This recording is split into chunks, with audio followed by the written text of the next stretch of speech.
เกีย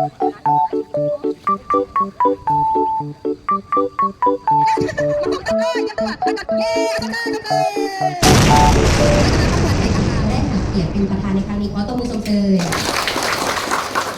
นอกจากนั้นเรายังมีต่างหน้าจากทางกระทรวงการต่างประเทศทานเพื่อนใจสังสมทรัพย์ก็ได้ให้เกียรติเขาหัวขอตบมือส่งเสริมและเราก็ยังมีทานบุญศรีคุณอักเสนประธานนครไกรสอนผู้วิหารของเราก็ได้ให้เกียรติเขาหัวนอกนั้นเราก็มีทานวันนาเลศเผ่าพงสวรรค์อย่างเราจะโดยสสเกาหลีนั่นเนาะว่าเขาเจ้าจบมาจากนั่นเนาะแล้วก็เพื่อนที่เข้าว่าที่นี่เนาะอยากฝากกับชุมชนและกับผู้แขกผู้มีจิตที่มีเกียรติกับผมไม่ดีว่าเพื่อนที่เข้าว่าลูกมันช่วยเหลือตัวเองแล้วก็ร่วมมือสามัคคีเนาะจะเป็นคำที่จะช่วยชุมชนเราลุกพ้นจากประเทศเราพัฒนาได้ในวันนี้ครับสั้นท้ายนี้เนาะขอให้คนใส่บรรดาทานจงมีสุขภาพพลามัยสมบูรณ์เนาะมีความสุขประสบผลสำเร็จในหน้าที่ในงานทุกประการครับขอขอบใจ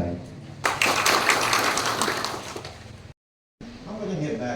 สั่งไฟหรือว่าสั่งเงินโรงเรียนหรือว่าสั่งสิ่งอำนวยความสะดวกบ้านห่วยตั้งที่สุดอยู่ในทางจากเส้นประเทศเส้น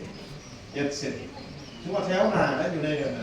โซนอาชีพหรือในเมืองลาวนี่เลยพัฒนามูลไส้อย่างเต็มที่เอาในการผลิตในการใช้ประโยชน์คือ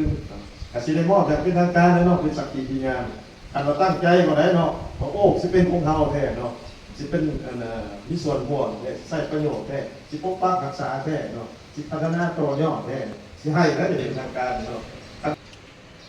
ตั้งใจเต็มที่เลยเนาะสิหักของโครงการเนี่ยผู้สิหักนะผู้สิมอบให้พ่อกันเลย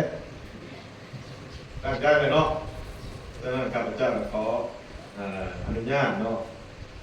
เปิดกองซุ้มเลยจากสิทธิมอบของฝ่ายการงานหรือฝ่ายนำร่วมอยากเป็นทางการเนาะขอขอบใจในวันนี้พวกข้าพเจ้าขอแสดงความขอบใจอย่างยิ่งอย่างใจจริง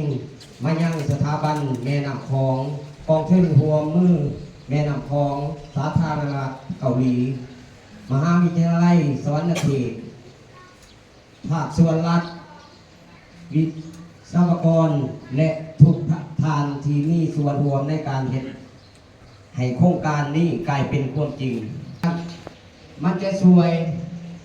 หับประกันน้ำสำหรับการปลูกพังปรับปรุงผลผลิตทางด้านการประมงเพิ่มรายรับในครอบครัวเรือนและเสริมสร้างความมั่นคงทางด้านอาหารให้แก่บ้านของพวกเฮาเองก็เข้าใจดีว่าพื้นฐานของลางที่มีค่านี้เป็นทรัพย์สมบัติของชุมชนทั้งหมดดังนั้นพวกเฮาขอให้คำมั่นสัญญาว่าในมื้อนี้ต่างหน้าเศร้าบ้านทุกคนพวกเฮาขอหักมอบภายนำนี้ด้วยความภาคภูมิใจพวกเฮาสัญญาว่าจะรักษาปกป้องและรับประกันให้คนรุ่นหลังได้รับผลประโยชน์จากมันสืบต่อไปอีกครั้งหนึ่งขอขอบใจทุกท่านที่มีส่วนร่วมให้สิ่งที่เกิดขึ้นได้พวกเฮายินดีต้อนรับทุกท่านสู่บ้านของพวกเฮาด้วยความอบอุ่นและหวังว่าการร่วมมือของพวกเฮาจะสืบต่อไปในอนาคตขอขอบใจ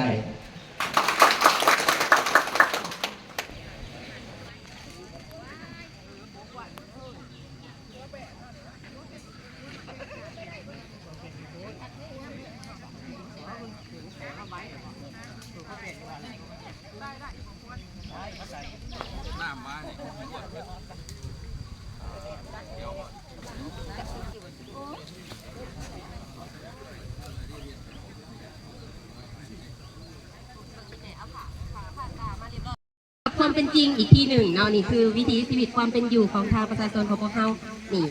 เอากับมีอยู่มีดินได้บัดนี้หลายคนเพิ่นบอกว่ามาหมู่ว่านี่มาลองดึกสะดุ้งบ่ป้าได้ตัวของสองของถึงเมื่อว่าซั่นเด้เด็กมือนี่กันตอนนี้กำลังเด้อตอนนี้เด้อสามารถเก็บภาพได้เด้อทุกท่านทั้ง6บ้านของพวกเราอย่างเป็นทางการในตอนนี้คณะกรรมการก่อพร้อมแล้วขออนุญาตมอบมิตัดลูกหล่ะให้ทางคณะกรรมการของเราเลย บีบน้อยหนึงเพิ่นว่าเพราะว่ามือกล้องเพิ่นเซียวซ่านได้เพิ่นจำนานได้เพิ่นอยากได้ภาพที่งามที่สุดเฮาจัดแจงเฮาเนาะได้บ่อาจารย์บอกเด้อตัวใดบ่งามบอกเด้อทุกท่านเฮ็ดได้ก็ได้ให้ขาน้อยบ่ตุ้ยเด้อ ตอนนี้คณะกรรมการจับมีตัดเป็นทีพ่อยขาน้อยจะนับเฮาจะนับ3 2 1พร้อมๆกันแล้วกรรมการจะมี2ฐานจับมาคู่ขึ้นมาโดยมี2ฐานจับขึ้นมาแล้วอย่าลืมต้องแม่นตัดตัวทางนั้นนำเด้ออาจารย์เพราะว่าเพื่อเฮ็ดให้มักปุ้งของพวกเฮาลอยขึ้นไปถึงฟ้าไปพร้อมๆกัน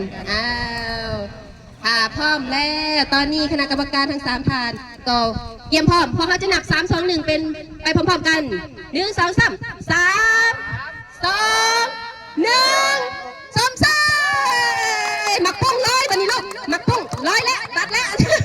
มักปุ้งตัดเลยเตรียมตัวตัดก่อนเย้สมใจ